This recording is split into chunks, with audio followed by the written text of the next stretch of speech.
खूबसूरत गायिका अनुपमा यादव जी आई हैं, जो यही गाने गा करके मंच पर हल्का मचाई है। और आजकल जो पारंपरिक यूट्यूब पर देखते हैं गोलू राजा अनुपमा यादव में हुआ था वो पूरा टीम जुट गई है। तो मैं चाहता हूँ आप ही यहाँ जाइए। ये कब से मैसेज कर रहे थे खेसारी भैया चल तो नहीं जाएंगे ना, गोलू भैया रहेंगे ना। हमने कहा कि आराम से आजा बाबू, सब लोग रहेंगे, ये पारिवारिक शादी समारोह है। मैं चाहता हूँ इस बच्ची के लिए एक बार जो जहाँ है वहीं से ताली बजा करके स्वागत कीजिए, अभिनंदन कीजिए। और मैं इस मंच के सम्मान में कहना चाहता हूँ कि हर फैसला होता नहीं, आप आपकी फिल्म का डायलॉग है, तब मैं पढ़ना चाहता हूँ कि हर फैसला होता नहीं सिक्का उछाल के, हर फैसला होता नहीं सिक्का उछाल के, ये दिल का मामला है जरा देखभाल के। मोबाइल के दौर पर आशिकों को क्या पता, रख देते हैं खट में कैसे वो कलेजा निकाल के। पहले का मोहब्बत हुआ करता था, चिट्ठी लिखाया जाता था, आज तो मोबाइल में नहाया धोया भिगोया हो गया। फेसबुक पर प्यार भाई मैसेंजर पर एक्सपायर हो गया। अब हम चाहम कि खेसारी भैया भी धमाल बचे हैं, अनुपमा यादव जी भी गए हैं, गोलू राजा भाई भी थोड़ी से ठुमका लगाई है। रोज दो गोला यूट्यूब पर लोग डालत रहे, लेकिन हम चाहम कि अब 3 गोला हो तो काफी अच्छा लगे। जोरदार ताली बजाई।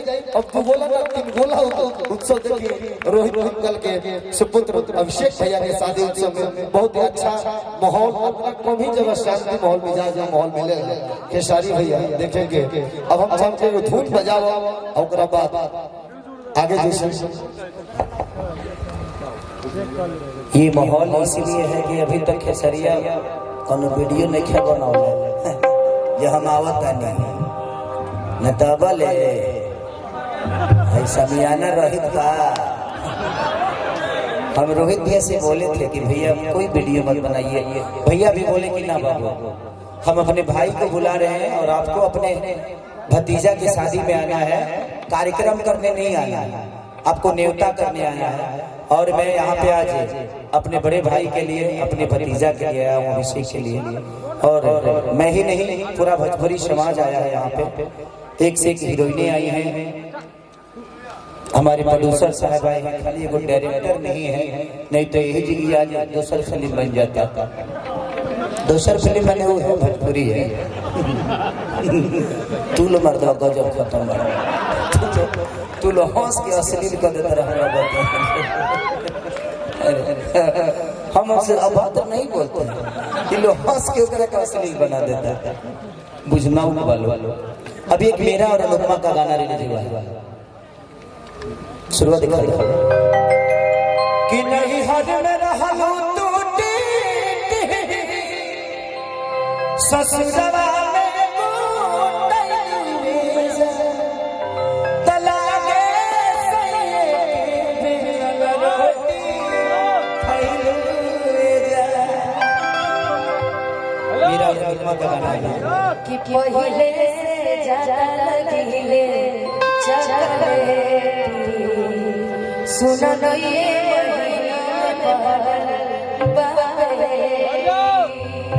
तो नहीं हद में रहलू टूटी ससुरवा में कुटैलू जा तलागे सैया रोटी खैलू जा। आज स्पेशली आप छप्पा से भटके हुए आ रहे हैं। आज कार्यक्रम था, लेकिन आज जितने भी लोग हमारे सोनू भैया सबको थैंक यू। हम आपके साथ साथ लेके आना चाहते हैं, जिसकी वजह से आज पूरा भोजपुरी पे अच्छा है। और भैया हो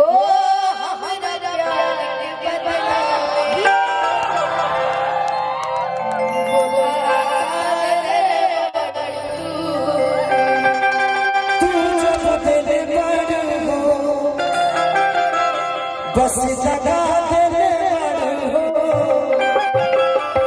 कि क्यों जगदले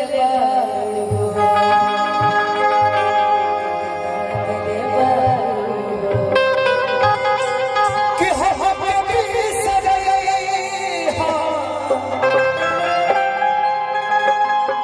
अरे वही के चल गए कि अब जा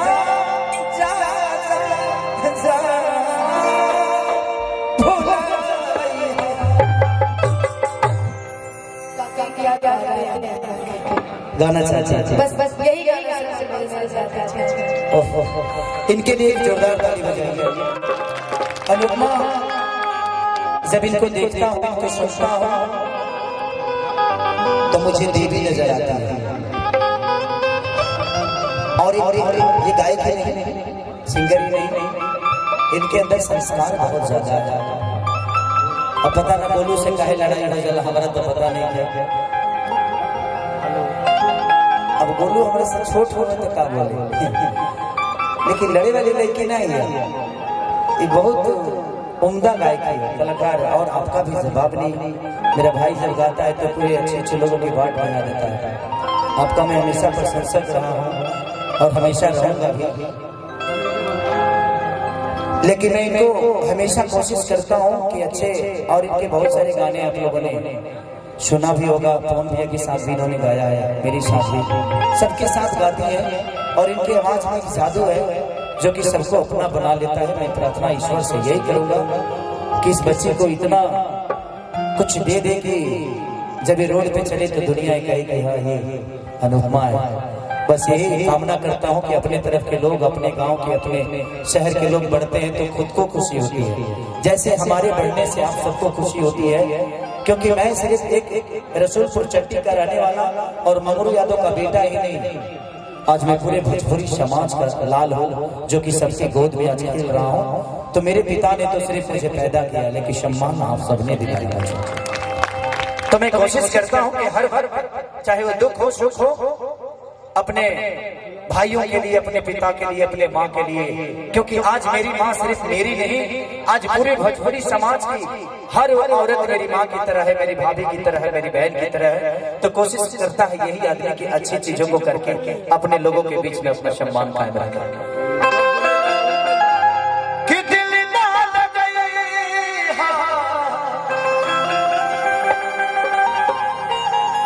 ये गाना जब भी गाता हूँ तो मुझे काजल याद आती है। जानती हो क्यों?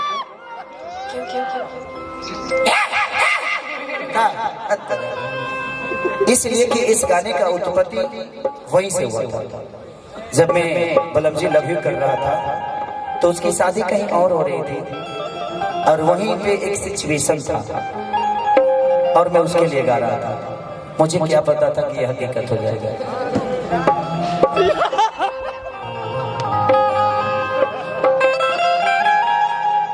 नहीं, किसी को ब्लेम नहीं लगाना चाहिए, हर चीज का समय होता है। ये आज स्टेज बना हुआ है, कल ये उजड़ जाएगा। ये लाइट लगी हुई है, कल कहीं और लगेगा। तो इसमें दोषी कोई नहीं होता, ना मैं ना आप। ये समय है, सिचुएशन है जो लोगों को एक करता है, और वही सिचुएशन लोगों को अलग भी कर देता है। तो कोई दोषी नहीं होता है, वो समय कराता है, और इंसान को इंजॉय करना चाहिए उस हर चीजों को।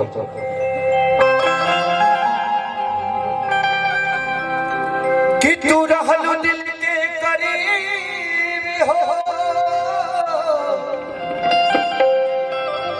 कि तहरा प्यार में पड़ गइल है छपरा के गरीब हो, कि प्यार रहे खैलू क्रिया कसम हो, कि तोहरा सिवा देखने न केहू के हम हो, कि दिल ना लगई हा, कि दिल ना लगई हा, फिर जान जाई हा, अब भुला जाई हा।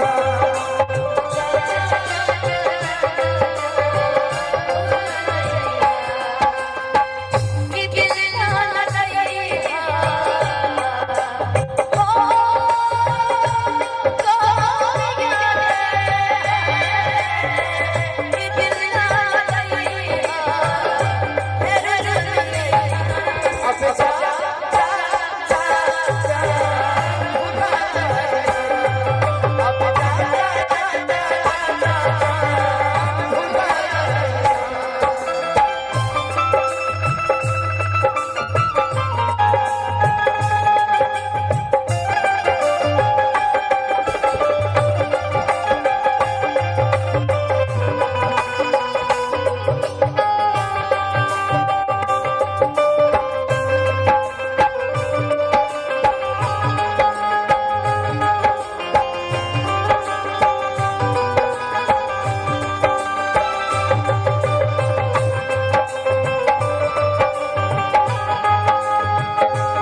गाने को इस बीच में एक और गाना आप ही का जारी बजा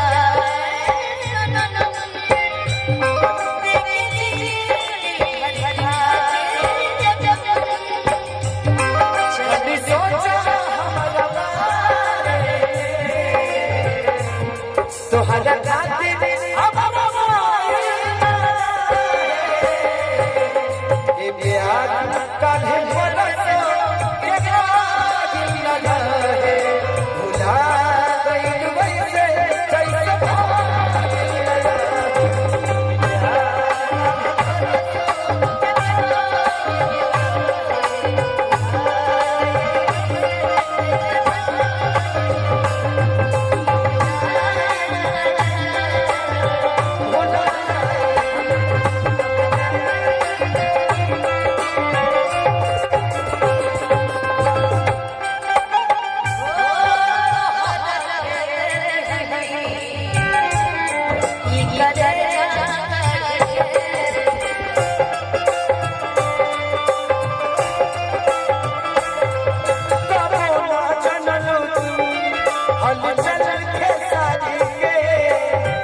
खुशी रही हमके भुला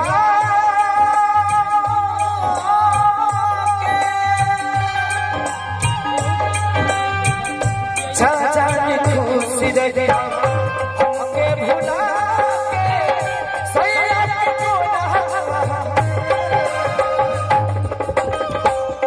के करे